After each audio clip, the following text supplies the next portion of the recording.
Hey there folks, welcome to Spectrum Pulse. We talk about music, movies, art and culture, and this is Billboard Breakdown.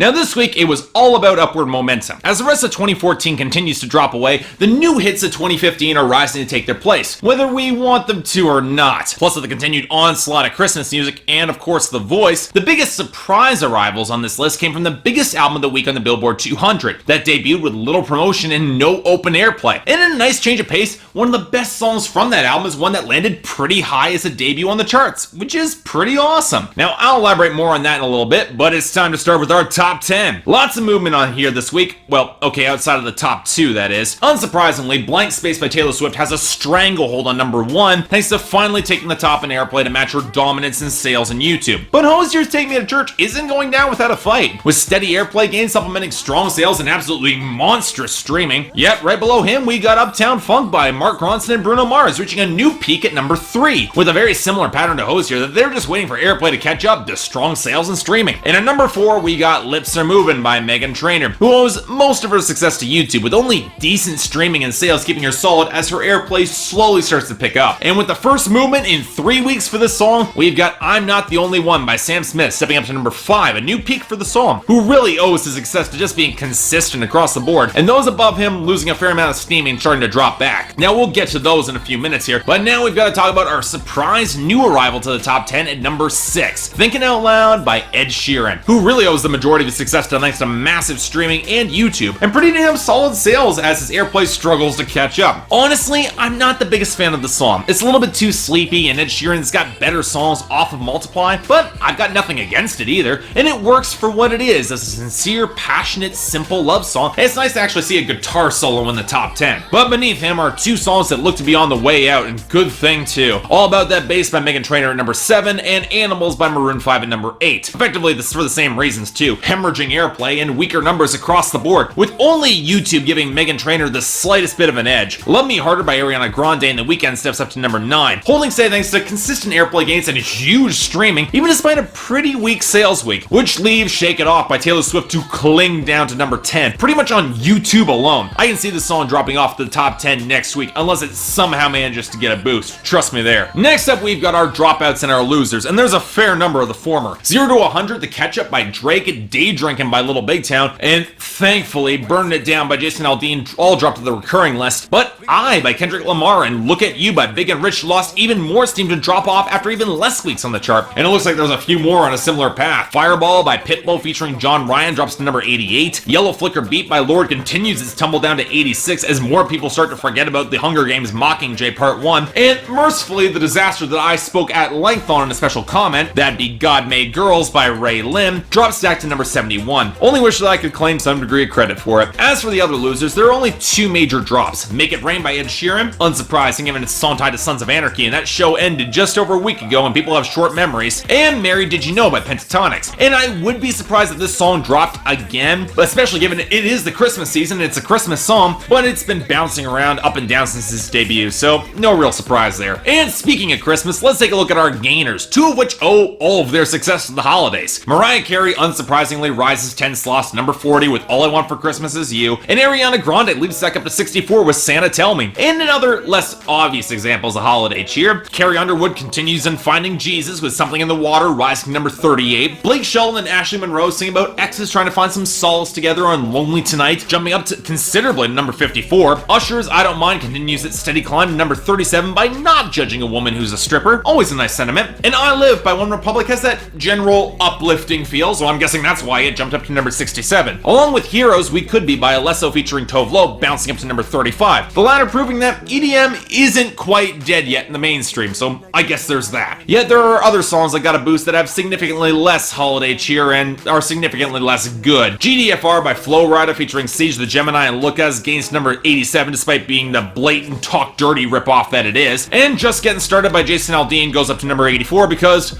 well, I don't know, Burn It Down is gone and the charts need something from Jason Aldean to replace it, so they grab some bro country trash. And yet, worst of all, Only by Nicki Minaj featuring Drake, Lil Wayne, and Chris Brown rocketed up to number 12. That's right, this is within spitting distance of the top 10. You know what? I'm gonna keep this very quick here. Nicki Minaj is the only redeeming feature of the song. The synth line is painfully, pathetically underweight. Every single guest star embarrasses themselves, especially Drake probably sounding the worst, and it's easily the worst track on the Pink Print, and single-handedly is responsible for knocking that album back a few points. It is an atrocious track coasting by on cheap gossip and controversy in order to be successful. And the fact that Nicki put this garbage on her main standard album instead of Win Again or Truffle Butter, the latter of which it has Drake and Lil Wayne on it, is a sign that Young Money's management need their heads examined, preferably with 2x4s. But okay, ignoring that piece of shit, let's talk about our 2 recurring entries.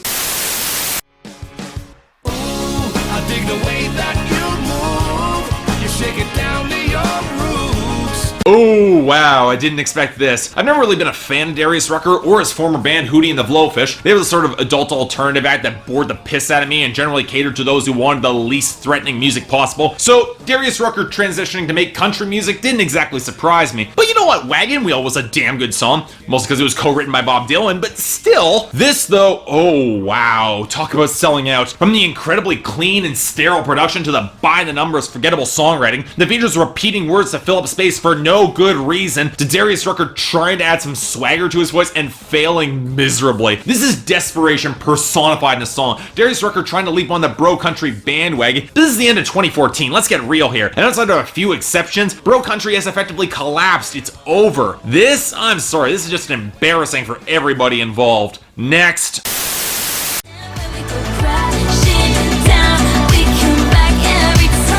Yeah, I can't even lie here. I actually think this song is pretty damn good, regardless of whether it's about Harry Styles or not. It's got that retro old school glam vibe that Lana Del Rey keeps trying for and keeps failing, but this time Taylor Swift brings in that tight 80s synth pop guitar line that actually carries a melody throughout the song, a really punchy beat, and actually giving a surprisingly passionate vocal performance. Yes, there are elements of self-love to this song, but it's also balanced out by both partners in the relationship recognizing their own faults and screw-ups. There's balance and nuance to this relationship on display, and you know what? I can appreciate that. This song gets a pass from me. Okay, so we're now on to our list of new arrivals, most of which I've already talked about in some capacity, which hopefully means this will be pretty easy and pretty quick. Starting out, number 100, Break the Rules by Charli XCX.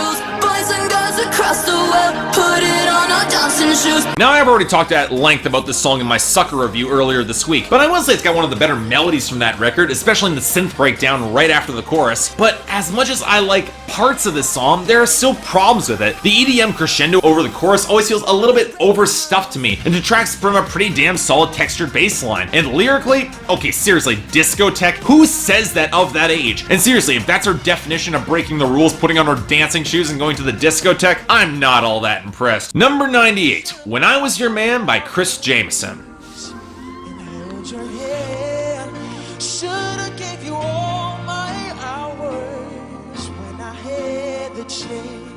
We got a lot of piano ballads in 2013, and When I Was Your Man by Bruno Mars was one of the better ones. Pretty basic to be sure, but filled with genuine regret for being a shitty boyfriend, and Bruno Mars does a lot to sell it. But honestly, I might like Chris Jamison's version even more. The thinner piano tone, the fragments of organ, and Jamison just throws himself into the song with a ton of passion, and that falsetto line, I'll be honest here, it was impressive. And not surprising, this guy actually managed to end up in the finals, only to lose, but you know what? We'll get to that. Number 95, No Role Models by J.Cole.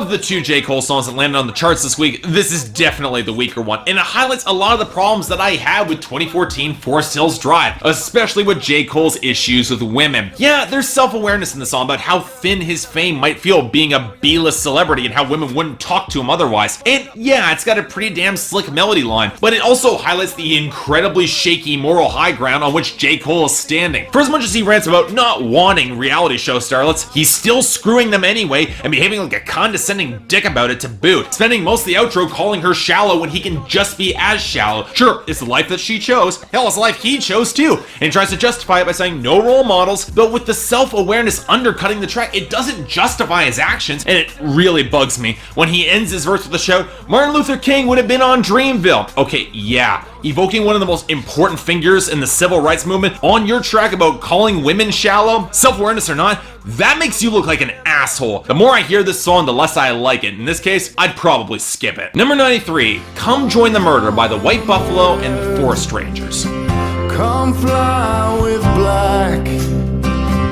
Okay, we got another song from Sons of Anarchy on the chart, and unlike Make It Rain, this is more on the country side of folk, and it's less of a murder ballad than a song about falling to temptation thanks to the darkness in oneself, sort of like Come With Me Now by Congos. And yet, the tone in this song is a little bit weird to me. A lot of the major chords in the chorus melody, reasonably clean guitar tones, the backing vocals coming in the later choruses, it just feels a little bit too upbeat. Not as dark as one would expect for the subject material. Solid guitar solo and some good texture to the song to be sure, and the songwriting does have some power behind it, but I think it could have afforded to go just a little bit darker. It does feel a little bit long and stretched out. Still a good song, let me stress this, but it could have been great. Number 90, Have Yourself a Merry Little Christmas by Sam Smith.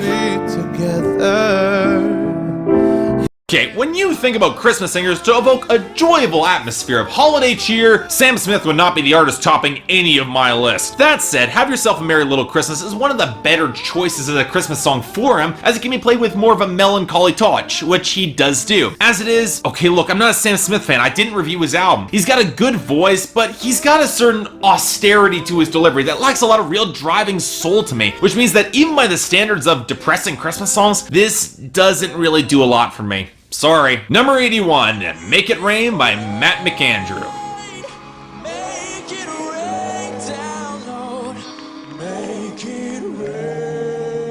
Talked about this song last week when it was covered by Ed Sheeran, so with its sudden success, I wasn't surprised to see it land on The Voice. And yet, it doesn't work nearly as well, mostly because Matt McAndrew's voice or instrumentation doesn't have that snarl or raw potency to make it all that gripping for me. I can see it playing a little bit closer to gospel, but Ed Sheeran's rougher, more hollow production was just a lot better fit for the song. In other words, McAndrew's cover fails because it's something that he really can't control. He's on a reality show designed to appeal to the mass public. You can't have grime there. And what was once a song accompanied with a grimy show about a biker gang becomes neutered as a result. In other words, not all that great. I'd skip it. Number 73, Wet Dreams by J.Cole. And I ain't never did this before, no. And I ain't never did this before, no. This is what I was looking for. This is so much better, and it gets there by being a much better representation of J. Cole at his best. I've already talked about this song extensively when I reviewed 2014 Forest Hills Drive, so I'll restate what I said before. One of the best songs on the album that works thanks to a great old school beat and melody, and J. Cole's deeper, more vulnerable songwriting and a story about losing his virginity. The details are what makes this song work as well as it does. You can buy this high school story about him trying to be a big shot to win over a girl, even though he was a virgin, only to realize that she was relying on him to do the exact same thing. It's the sort of aggressively real song that you rarely ever see on the Hot 100, and the fact that this song landed while J. Cole's actual single apparently from the album didn't even crack the chart, it's very telling. Damn great song, hope it actually does well here. And finally, number 59, The Rugged Old Cross by Craig Wade Boyd.